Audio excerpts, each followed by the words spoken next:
Good morning, everyone. Good morning, everyone. We're learning Mishna Yevamos, Parak Ches, Chapter 8, Mishnah Mishnah 5. Okay, so some of this is going to be review from what we learned previously.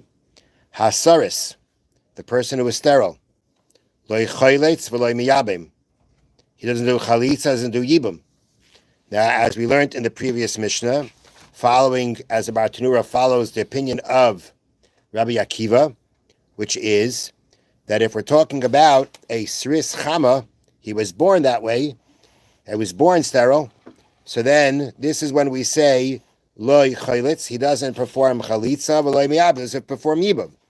The bottom line is that when, in his situation, where he is the one who would have the mitzvah of Yibam, the mitzvah doesn't apply to him, since he can't have children, he cannot establish his brother's name, so there is no mitzvah of Yibam to him whatsoever, and therefore, he doesn't perform chalitza, nor does he perform yibum. Now, v'chein islandess, so too an islandess. An islandess means a woman who can never have children. That's what an islandess means. She can never have children. How do you know that? And that is because she has certain physical characteristics that show that she can never have children. The Gemara talks about what those characteristics are. But she has those characteristics, physical characteristics, which say that she cannot have children. So by her, now there is no prohibition for her to marry. There's no prohibition to marry such a woman. The man, we know there are situations where there is going to be a prohibition. By the woman, there is no prohibition to marry such a woman. At the same time, so if she was married to a man, the man died without children. So, is there a mitzvah of yibum to her? The answer is no. There's no chalitza performed with her. There is no yibum performed with her. That is because the Torah talks about what happens when the widow of the deceased man without children gives birth after yibum. You know, the Torah talks about her giving birth after yibum and what follows that.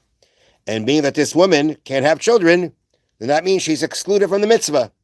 And therefore, there is no chalitza or yibam that has to be performed to her.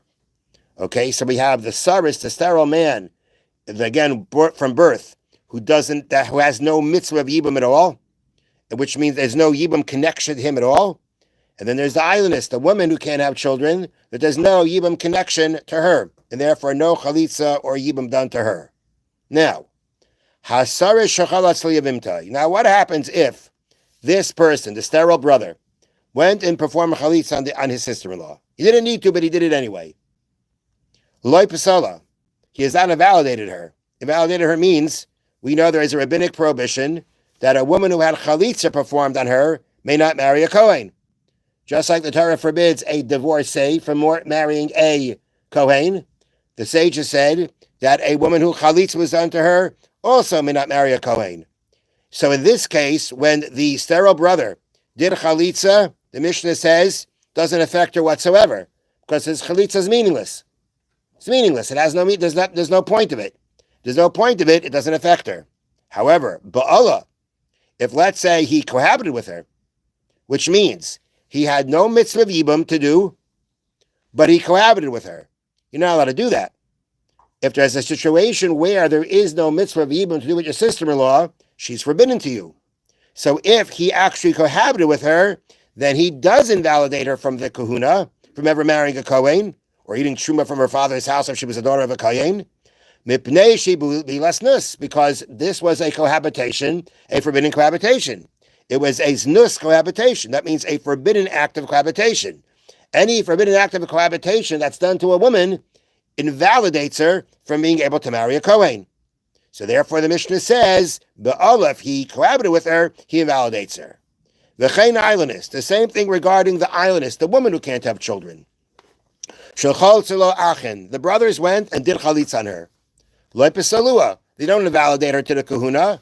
Their chalitza is meaningless, therefore it has no effect on her. But alua, in a situation where one of them cohabited with her, kind of thinking he was doing the mitzvah, even thinking or not thinking, but he cohabited with her, pesalua, that does invalidate her from the kahuna, mipnei shebi less nus, because cohabiting with her in this case is considered a forbidden act of cohabitation. And anytime a woman has a forbidden act of performance, a forbidden act, or participates in a forbidden act of cohabitation, that invalidates her from the kahuna. So being that they're not allowed to cohabit with her because she's their brother's sister, she's their brother's wife without a mitzvah of yibum. So when they do that, that invalidates her from the kahuna and this island. So again, anybody can marry if they want to. But if she did this act of forbidden cohabitation, she cannot not marry a Kohen. Okay. Now, so the Chofetz Chaim was saying how a person has to be very careful about who they are speaking Lashon Hara about, especially if they are a Torah scholar. And the problem is when you speak Lashon Hara about a Torah scholar, you run into the danger of degrading a Torah scholar, which is a very serious offense. The Yetzer Hara tries to convince a person otherwise. And he says, Lo shayach klal d'mavaz tamid chacham rak b'zman ha'gemara, shur chachamim b'yoser. Okay? Avaloi elu shebizmanenu. The Yetzer Hara makes an argument like this. Nowadays, there's no such thing as a Talmid Chacham. That's his argument. And in some ways, he's right. There are certain halachas, laws that apply to a Talmid Chacham that do not apply to what we call a Torah scholar today. They don't, because we're not on that level. So therefore he says, no Talmid Chachamim, nobody has the status of a Torah scholar. It's not so bad what I'm doing.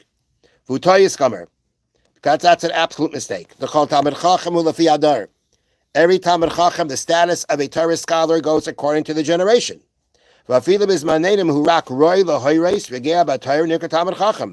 even in our times, if he is fit for lahayres, that means to paskin, he can render a halachic decision, and he has Torah in Torah, he's called a Torah scholar.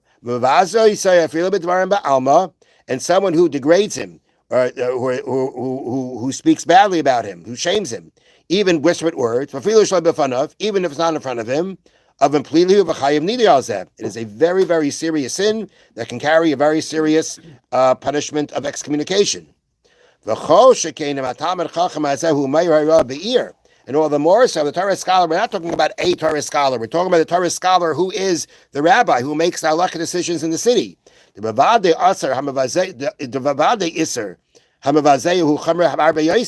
that situation, one who then degrades the Torah scholar is even greater, even more severe. Besides for